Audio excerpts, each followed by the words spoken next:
আসসালামু আলাইকুম ওয়া রাহমাতুল্লাহি ওয়া বারাকাতুহু।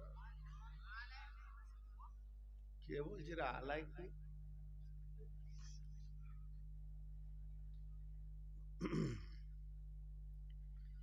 আলহামদুলিল্লাহ নাহমাদুহু ওয়া নাস্তাঈনুহু ওয়া নাস্তাগফিরুহু ওয়া নু'মিনু বিহি ওয়া নাতাওয়াক্কালু আলাইহি ونعوذ بالله من شرور أنفسنا ومن سيئات أعمالنا من يهده الله فلا مضل له ومن يضلله فلا هادي له وأشهد أن لا إله إلا الله وحده لا شريك له وأشهد أن محمدا عبده ورسوله الذي أرسله بالحق بصيرا ونذيرا وداعيا إلى الله بإذنه وسراجا منيرا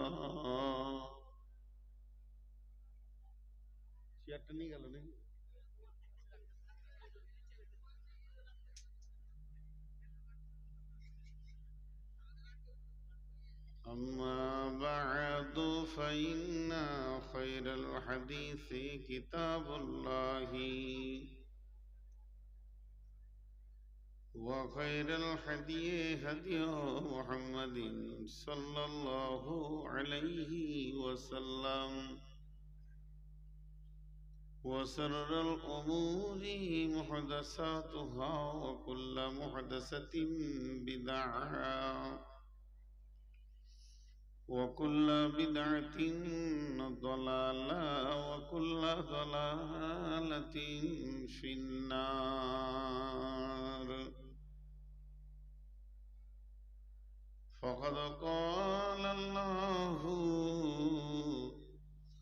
تبارك وتعالى في كلامه المجيد وفرقانه الحميد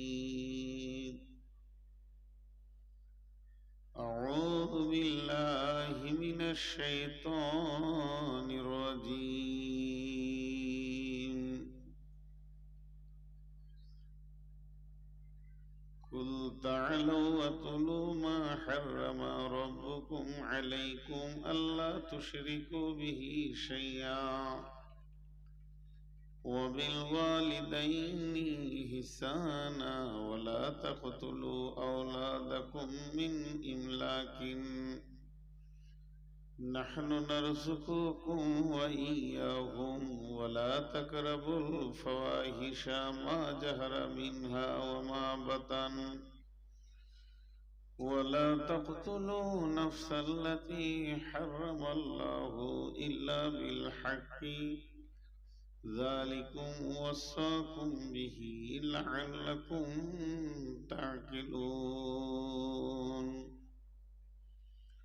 بسم الله الرحمن الرحيم ولقد جرأنا لجهنم كثيرا من الجن والإنس لهم قلوب لا يفقهون بها ولهم أعين لا يبصرون بها ولهم آذان أولئك كالأنعام بل هم أضل أولئك هم الغافلون. بسم الله الرحمن الرحيم. وعن ميمون الأوردي قال: يعظ رسول الله صلى الله عليه وسلم: اغتنم خمسا قبل خمس، شبابك قبل حرامك، صحتك قبل سقومك، غناك قبل فقارك، فراغك قبل شغلك، حياتك قبل موتك. بسم الله الرحمن الرحيم. قل هو الله أحد الله الصمد لم يلد ولم يولد ولم يكن له كفوا أحد.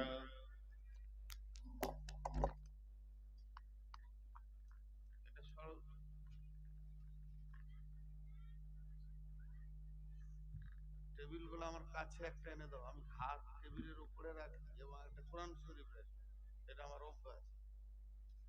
আমি বলছি যে টেবিলের কাছে বসবো, তো এতগুলো বসে আমাকে টেবিল কাছে করে দাও।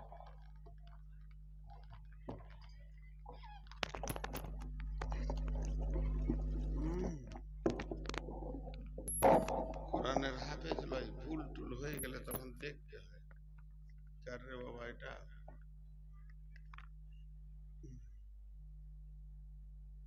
থাক থাক, 480 সুগার, এইটা না চললে কথাই বের হবে না। 480, তারপরেও বলছে 10:30টায় দেবো, এখন 10:25 দিচ্ছে। জলসা করাই ছেড়ে দিতে, 11টাতেও আর আবার দম থামছে না, সভাপতি বলছে তাও থামছে না, যত বুড়াইছে তত আর দম বাড়ছে। বন্ধু হলো ওই লাগে বলছি। শ্রদ্ধেয় সুযোগ্য আজকে সবার সভাপতি, উপস্থিত সুপ্রিয় অতিথিবৃন্দ, আকাশের তারকা সাদৃশ্য আলেম ওলামাবৃন্দ, সামনে আমার দিনদার ইমানদার মুমিন ভাই সকল ও পর্দা থেকে সুন্নেওয়ালি মোমেনা মা ও বোনেরা, প্রশংসা গুণগান সবকিছু আল্লাহর, যে রব্বুল আলামিন আজকে আমাদেরকে এক মসজিদ কেন্দ্রিক আয়োজিত মাহফিলে হাজির করেছেন। এর জন্য আমরা সেই মহান মুনিবের দরবারে শুকরিয়া করি, সকলে বলি আলহামদুলিল্লাহ। দরুদ ও সালাম বর্ষিত হোক সরকারে দো জাহাं আখিরি पैगंबर नबी মুহাম্মদুর রাসূলুল্লাহ সাল্লাল্লাহু আলাইহি সাল্লামের উপর। আল্লাহুম্মা আমিন, আল্লাহুম্মা সাল্লি আলাইহি, আল্লাহুম্মা বারিক আলাইহি। মোহতারাম ভাইও, আজিজো বুজুর্গ দোস্ত, আমি আপনাদের সামনে গ্রন্থ মুকুট আল কোরআনের কয়েকটি আয়াত করেছি, একটা হাদিসে নববী পেশ করেছি। এগুলো সামনে রেখে খুব স্বল্প সময়ে, এবছর যতজনই ডেট নিচ্ছে আমার কাছে, প্রথমে বলছি 1 ঘন্টা, হার্ডলি 1.5 ঘন্টা, কারণ তার কথা বলেই দিছি আমি, বেশি রাত করব না, কিন্তু করছি কি করব। তো অল্প সময়ের মধ্যে, খুব অল্প সময়ের ভিতরে সংক্ষিপ্ত কয়েকটি কথা বলে সমাপনী দিব, যদি আমার মাবুদ আমাকে তৌফিক দেন তো। ওমা তৌফিকি ইল্লা বিল্লাহি আলাইহি তাওয়াক্কালতু ওয়া ইলাইহি উনীব। আমি আমার বক্তব্যের প্রারম্ভে আমাদেরই মায়ের জাত, যাদের পেটে আমরা জন্ম নিয়েছি, সেই মাদেরকে বলছি, আপনারা মুখটা বন্ধ করেন। যদি আপনারা মুখ বন্ধ করতে পারেন, তো আমি আমার মুনিবের ওপরে ভরসা করে বলছি, নিশ্চয়ই আল্লাহ আপনাকে আমাকে কিছু না কিছু কোরআন থেকে বা হাদিস থেকে আখেরাতের পথ ও পাথেয় দেবেন। আমার সামনে যে পুরুষগুলো রয়েছেন তাদেরকেও 1 মিনিট বলে নি, আপনারা যেভাবে বসেছেন, আর আমার ভাষা নাই যে আপনারা উঠেন আগান, কিন্তু যে কটি লোক দাঁড়িয়ে আছে এরা কেন বা কি কারণে দাঁড়িয়ে আছে আমি বুঝতে পারছি না, মাথা কাজ করছে না। এখানে 2-3 জন দাঁড়িয়ে আছে, ওদিকেও দাঁড়িয়ে আছে। এরা কি মানে কন্ট্যাক্ট নিয়ে এসেছে যে বসবো না, আমরা দাঁড়াবো, বিরক্ত করব, জলসাটাকে সৌন্দর্যটাকে হারিয়ে দেবো, বসার কোনো রকমে আমাদের অপশন থাকবে না, এরকম চিন্তা ভাবনা নিয়ে যদি এসেছেন তাহলে প্রথমে বলবো বসে যান, আর না হলে খসে যান, এখানে থাকিয়েন না। আপনারা 2 জন চেয়ারটা নিয়ে ওই লাইনে যান। যেগুলো বাচ্চা ছেলে চেয়ারে বসে আছে নিচে বসবা। এখন থেকে কি তোদের অসুখ? চেয়ারে বসবে যারা দুর্বল, অসুস্থ, বৃদ্ধ মানুষ বা কারো মাজাতে ব্যথা আছে, হাঁটু ব্যথা আছে, এরা চেয়ারে বসবে। সকলে বসে যাবে। আমি আপনাদের সামনে কোরআনের আয়াতটা খুব স্বল্প সময়ে ছেড়ে দিয়ে আমি হাদিসটাই আজকে মূল মৌলিক ব্যাখ্যা করব বলে নিয়ত করেছি। যদি আপনারা দোয়া করেন আর আমার আল্লাহ যদি দয়া করেন। প্রথমে আমি কটা দর্শন তথ্য বলবো, 1-2 মিনিট একটু ধ্যান দিয়ে শুনবেন। যেগুলো বলবো সেগুলো ওই আয়াতের লক্ষ্যেই বলবো। এই যে আমরা বসে আছি, আমাদের এখানে আছে দেহ। দেহটা 3খানা উপকরণ দিয়ে বানানো হয়েছে। এই দেহতে 2টা জিনিস দেখা যায়, একটা দেখা যায় না। আল্লাহ তাবারাক ওয়া তাআলা মানুষ সৃষ্টির ব্যাপারে বলেছেন, লাকাদ খালাকনাল ইনসানা ফি আহসানি তাকবীম। আমি মানুষকে উত্তম অবয়ব এবং সুঠামো দিয়ে বানিয়েছি। সূরা রহমানে বলেছেন, খালাকাল ইনসানা মিন সালসালিল কাল ফাখার। আমি মানুষকে শুকনো ঠনঠনে মাটি দিয়ে বানিয়েছি। আল্লাহ তাবারাক ওয়া তাআলা বিভিন্ন ভাষা বলেছেন। খুলিকাল ইনসানু আদুলা জালুমান জাহুলা।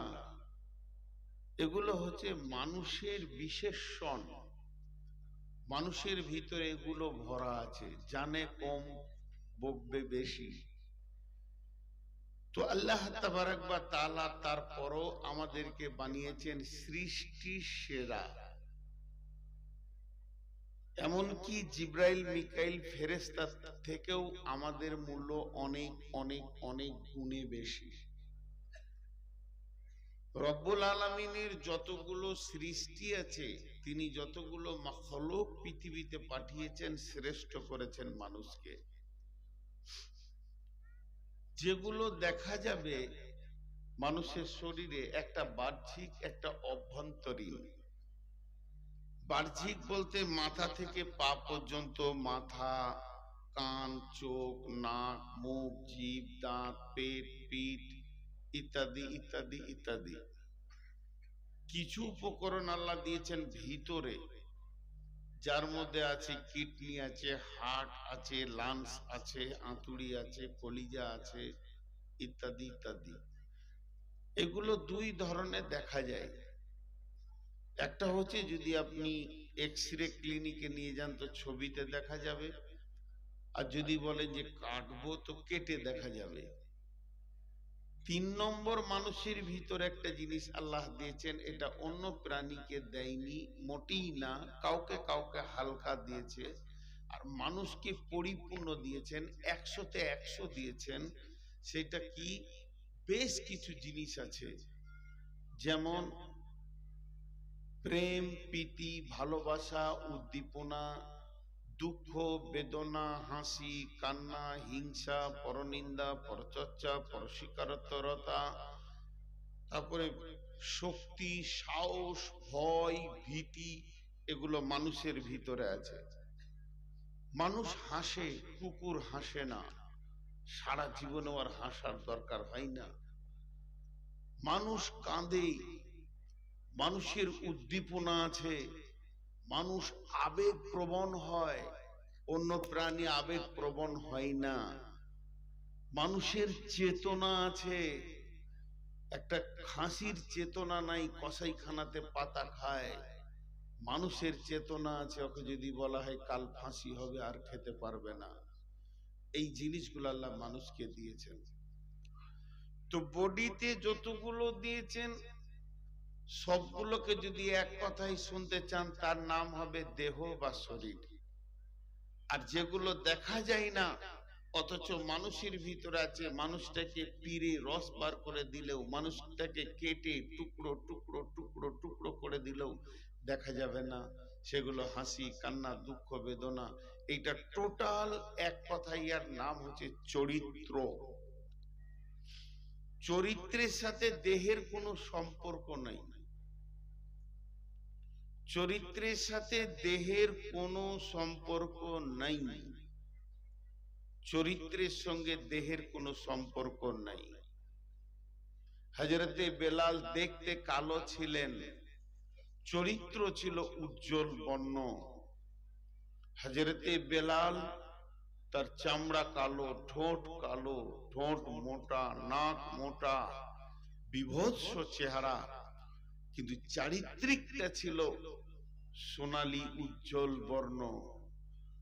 আবু লাহাব দেখতে অতি সুন্দর ছিল, বেঈমানের নাম এই জন্য আবু লাহাব দেওয়া হয়েছে, অগ্নি শিকার বাপ, গায়ের রং টকটকে চেহারা, কিন্তু চরিত্র ছিল আলকাতরার থেকেও খারাপ। এই জন্য চরিত্রের সঙ্গে দেহের কোনো সম্পর্ক নাই।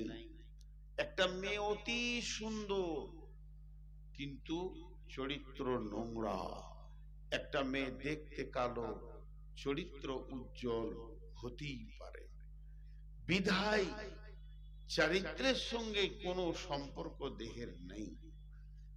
তো টোটাল যেগুলি আল্লাহ দিয়েছেন তার ভিতরে একটা জিনিস ঈমান বলে আছে। ঈমান একটা শক্তির নাম। ঈমান নিয়ে 2 মিনিট আপনাদেরকে দুটি কথা বলি। আচ্ছা, আবার কিছুগুলো এসে দাঁড়িয়ে গেল, 2, 4, 6, 7, 8, 9, পেছনে আছে 5-6টা। এরা কেন দাঁড়ালো? আবার পালাচ্ছে কেন? এলো কেন? দাঁড়ালো কেন? পালাচ্ছে কেন? পেছনে ওরা দাঁড়িয়ে আছে কেন? বুঝতে পারছি না। কমিটির কেউ আছেন, একটু জিজ্ঞেস করে আসেন তো, ওরা দাঁড়িয়ে আছে কেন? ওরা কি মানুষ না মানুষের বাইরে? যাও শোনা, যাও, চলে গেল। এবার বুঝেন চরিত্র কাকে বলে। প্র্যাকটিক্যাল দেখাচ্ছি। এতগুলোর মধ্যে 6-7 জন বসে গেল, বাকি কটা বেরিয়ে গেল। ওরা ভাবছে এর থেকে বাইরের জালসাটা অনেক ভালো, সেখানে জিলিপি আছে, মহিলা আছে, এখানে তো এগুলো কিছু নাই, কেন খামোখায় থাকবো, চলে গেল। ওরা লস করতে রাজি নয়, বড় লাভে চলে গেল। বসে যান, একজনও দাঁড়াবে না। আমি কিন্তু এখন দর্শন তত্ত্ব আর 2-1 মিনিট বলবো। ঈমান যেটা ধরেছি, কথায় কথায় মানুষ, এই যে আপনারা বসিয়ে রেখেছেন মৌলানা ঈসাকে, আমরা বাল্য বয়সের পরিচিতি, তো কথায় কথায় আমি ওকে বলছি ঈমান নাই, ও আমাকে বলছে আপনার ঈমান নাই। ঈমানটা কেমন? ঈমানের কালার কি? নাই যে আমাকে বলল যে আপনার ঈমান নাই। তো ঈমানটা কেমন, কোন জায়গাটা দেখে বললো? ঈমানটা কি হাতে থাকে, ঈমানটা কপালে থাকে? ঈমানের স্থান কোনটা আমরা বুঝি না।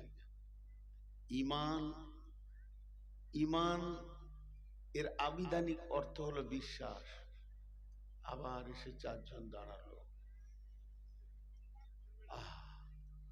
এরা কেন দাঁড়াচ্ছে ওখানে? ওখানকার মাটিটা কি খারাপ আছে? আইতাল কুশি পড়ে খানিক পানি ছিটিয়ে দাও। ওখানে এলেই দাঁড়িয়ে যাচ্ছে মানুষ। এইখানটা তো ফাঁকা আছে, কিছুই চটান হবে না। এইখানটা ফাঁকা আছে, ওরা বসবে, ইচ্ছা করলে বসতে পারবে। হ্যাঁ, ওই সাইডটাতে চট দেন। তো ঈমান কেমন? একটা লোক কথায় কথায় আমরা বলি ওর ঈমান নাই, ও বলবে ওর ঈমান নাই। ঈমান একটা বৃহত্তর শক্তির নাম ঈমান, যার উপরে কোনো শক্তি নাই। আল্লাহর রাস্তা দিয়ে বলছি, 10টা মিনিট ফিলোসফি বলবো কোরআন হাদিস থেকে, হাতগুলো ধরে বলছি, যারা লেখাপড়া করছেন স্কুলে কলেজে, একটু তোমরা বলে বলছি, আমার ছেলের বয়সে একটু ধ্যানটা দাও। ঈমান একটা বৃহত্তর শক্তির নাম, এর উপরে দ্বিতীয় কোন শক্তি আর আসেনি, আর আসবে না। ঈমান কত বড় শক্তি যে মৃতকে ভয় খায় না, মৃতকে হাসতে হাসতে স্বেচ্ছায় গ্রহণ করে নিতে পারে, এর নাম ঈমান।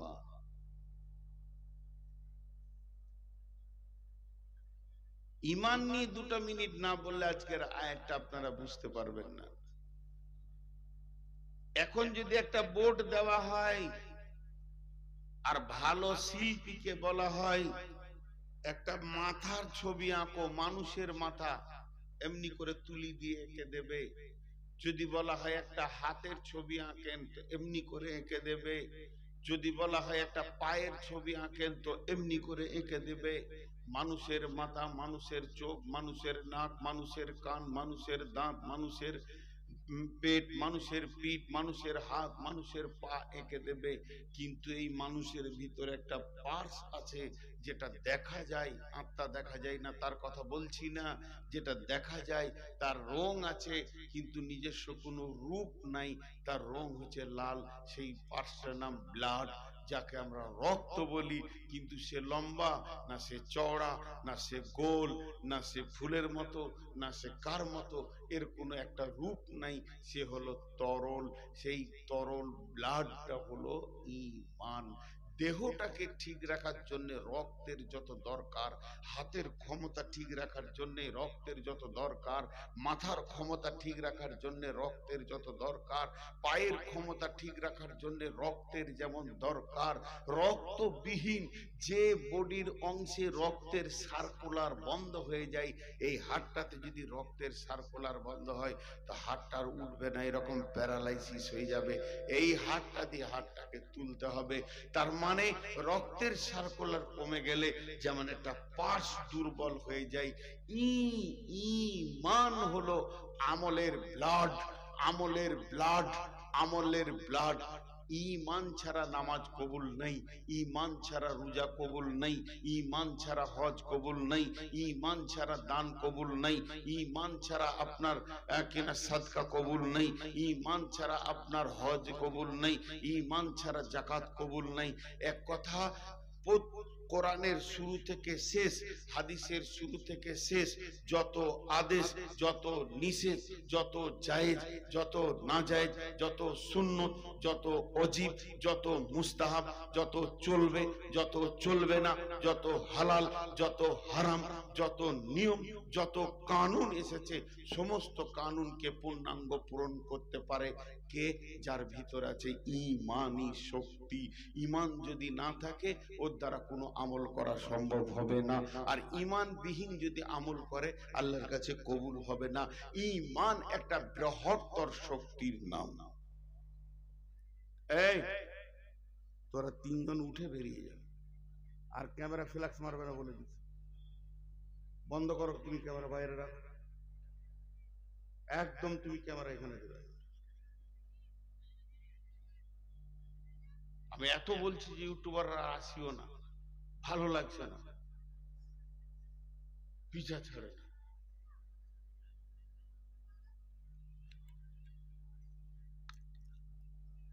আল্লাহর রাস্তায় আবার ধ্যান দিতে বলছি। আমি প্রত্যেকটি কোরআনের আয়াতের তাফসীর করব ইনশাআল্লাহ। ঈমান একটা বৃহত্তর শক্তির নাম। আপনাকে যে বসিয়ে রেখেছে সেই ঈমান, আমাকে যে মসজিদে ঢোকাচ্ছে সেই ঈমান, আমাকে মসজিদ থেকে যে নিয়ে যাচ্ছে নামাজের ভিতরে সেই ঈমান, আমাকে যে হজ করাচ্ছে সেই ঈমান। এই ঈমানি শক্তি যখন দুর্বল হয়ে যাবে, একটা সুস্বাস্থ্য মানুষও নামাজের কাতারে দাঁড়াতে পারবে না। ঈমান একটা বৃহত্তর শক্তির নাম।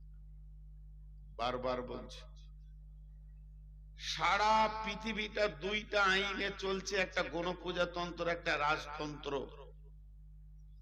আমরা গণপ্রজাতন্ত্রের দেশের লোক, সৌদি রাজতন্ত্র দেশের লোক। সারা পৃথিবীর সমস্ত সমাজ বিজ্ঞানী এরা একমত যে মানুষ নামে প্রাণীটাকে যদি সিধা করতে হয় তো ভালো লাঠি ডান্ডা নিতে হবে, আর পুলিশ দিয়ে পিটে সোজা করে দিতে হবে। অসম্ভব, অসম্ভব, অসম্ভব, পারেনি, পারবে না। আজকে আমেরিকা, ইংল্যান্ড, যারা পাশ্চাত্য দেশ, পৃথিবীর সব থেকে 1 নম্বর সভ্য বলে ঘোষিত হয়েছে, তাদেরই দেশে প্রতি মিনিটে 250 থেকে 300 মেয়ে ধর্ষণ হচ্ছে। সেক্স ফ্রি করে দিয়েছে, যে যাকে পারবি, কোনো ইচ্ছা নেই। শুধু নাই ঈমান। আর ঈমানি শক্তি কেমন? শুধু একজন রাষ্ট্রবিজ্ঞানী পৃথিবীতে এসেছিলেন, একজন সমাজ বিজ্ঞানী এসেছিলেন, তিনার নাম হচ্ছে নবী মুহাম্মদুর রাসূলুল্লাহ সাল্লাল্লাহু আলাইহি সাল্লাম। তিনি বলেছেন, লাঠি দিয়ে মানুষকে সোজা করা যাবে না, মানুষকে সোজা করতে হবে মানুষ একটা আঁধার ঘর, ওর ভিতরে ঈমানের চেরাগ জ্বালিয়ে দাও, নিজে নিজে সোজা হয়ে যাবে। আজকে স্কুলে, কলেজে, ইউনিভার্সিটিতে, হসপিটালে, বাস স্ট্যান্ডে, স্টেশনে, রেলওয়ে স্টেশনে, প্ল্যাটফর্মে, স্টেশনে, ট্রেনে উঠে, গেটে, সব জায়গায় লেখা আছে ধূমপান নিষেধ। আর যেখানে লেখা আছে ধূমপান নিষেধ, ওইখানেও বিড়ি খেতে। লাঠির আইন পৃথিবীতে কোনো মূল্য পায়নি, কিন্তু অত্র ধুলিয়ান এলাকা বৃহত্তর মুসলিম এরিয়া, কয়েক হাজার মসজিদ আছে, কোন মসজিদে লিখা নাই ধূমপান নিষেধ। যত বড় বিড়িখোর হোক না কেন, মসজিদে গেলে মুখ ধুয়ে ঢুকবে। এটা হলো ঈমানি পাওয়ার। পুলিশ ওকে মারবে না, ওকে জরিমানা করবে না, এর নাম ঈমানি পাওয়ার। আজকে আমাদের ঈমান শেষ, পাওয়ার শেষ। এবার চলেন আমি আয়াতের দিকে যাব, শুধু একটা উদাহরণ দেব, উদাহরণটা পরে পরেই আয়াতে যাব।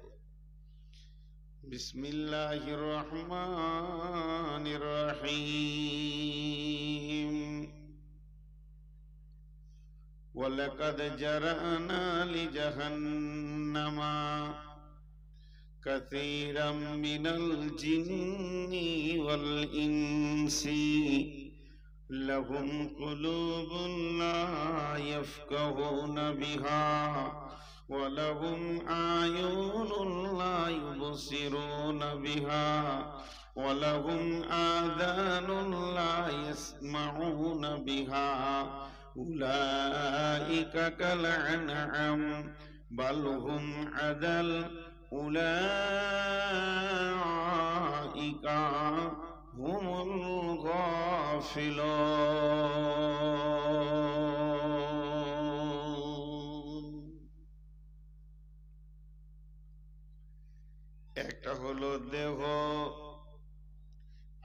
দেহের ভিতরে একজন বাস করছে, তার নাম ঈমান।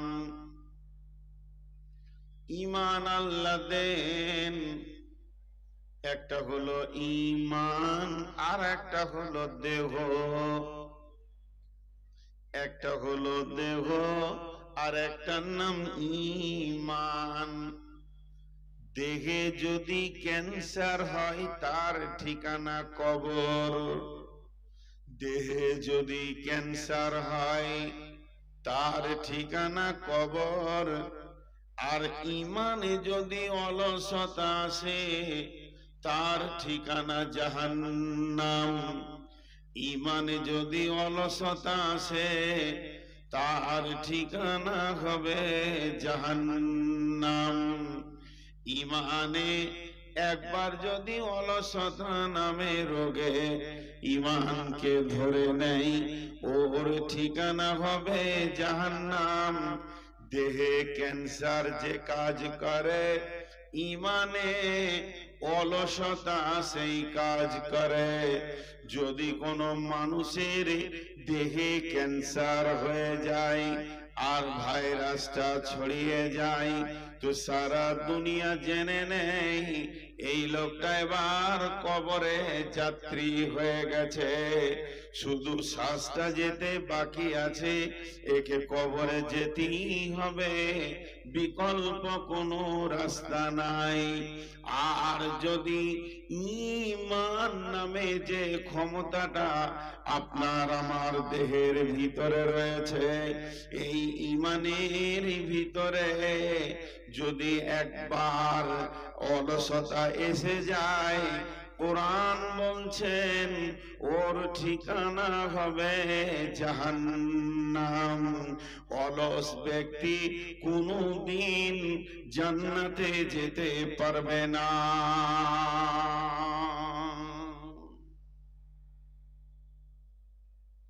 এবার আয়াতের তরজমা।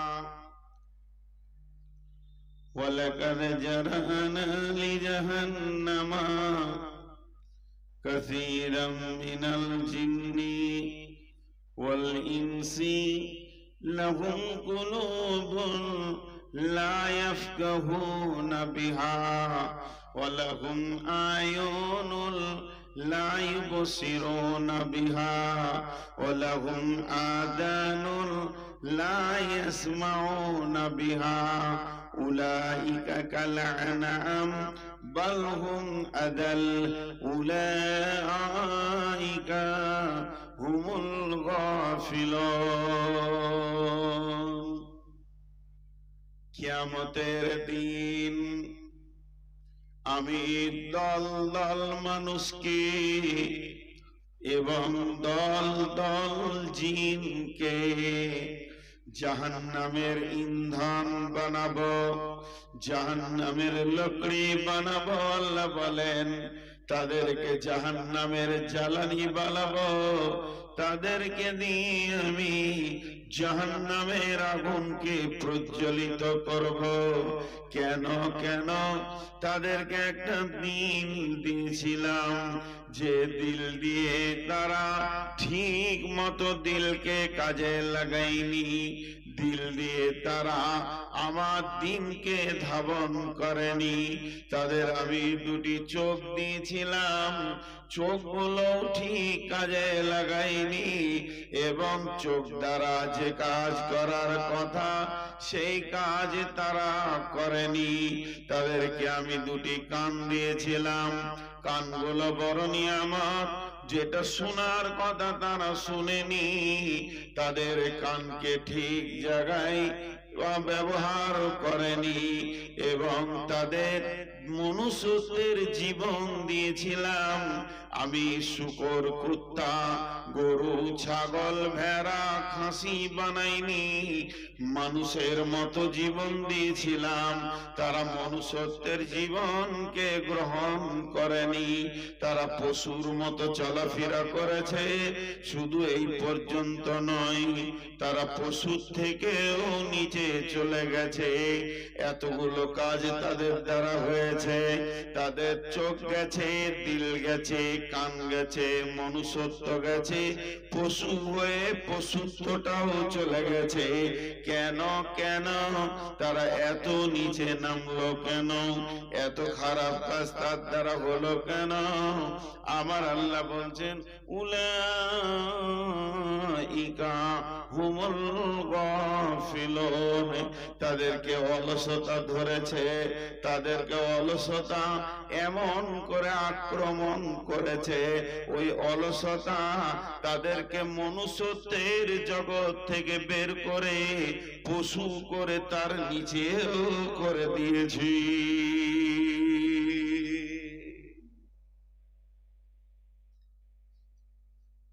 ভাইরা আমার, ধ্যান দেন, একটু মনোযোগ। এত নিচে চলে গেল এরা। যারা সুগারের রোগী তারা জানে, দেহের ভিতরে সুগার ঢুকলে একাই ফুটবল খেলেও। এটা সুগারের রোগী ডাক্তারকে গিয়ে বলছে মাথা ঝিমঝিম করছে, ঘুম হয় না, খেতে ভালো লাগে না, ঘন ঘন পেশাব হচ্ছে, এনার্জি লস। 5খানা বললো, ডাক্তার একটা বলছে সুগার। ও বুঝে নিয়েছে যে সুগার এমন একটা রোগ, ও একবার ভিতরে ঢুকলে প্লেয়ারের মতো 5খানা মাস্তানের খেলা খেলবে। যদি কারো দেহে সুগার নামে রোগ ঢুকে যায়, ডায়াবেটিস ঢুকে যায়, একাই 5 রকম খেল খেলবে। তেমনি কোন মানুষের ভিতরে যদি অলসতা ঢুকে যায়, সেই অলস প্রথমে তার দিলকে নষ্ট করবে। ঈমানের যেটা মেন জায়গা, দিলকে নষ্ট করবে, চোখকে নষ্ট করবে, কানকে নষ্ট করবে। দিলে ভালো কথা নেবে না, চোখ ভালো শুনবে না, চোখ ভালো দেখবে না, কান ভালো শুনবে না। তাদের দ্বারা এমন অবস্থা হবে, যেটা শোনার কথা সেটা বাদ দিয়ে তার কান উল্টোটা শুনবে, তার চোখ যেটা দেখার কথা সেটা বাদ দিয়ে উল্টোটা দেখবে, এবং সে আস্তে আস্তে মানুষ থেকে বের হয়ে পশু হয়ে যাবে, তার থেকেও নিচে চলে যাবে।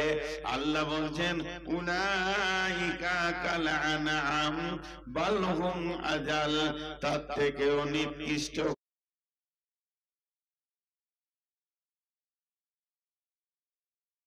যাবে। উলাইকা হুমুল গাফিলুন, তারা এত নিচে যাবে কেন? তাদের ভিতরে যে রোগটা ঢুকেছে ওর নাম হচ্ছে অলসতা।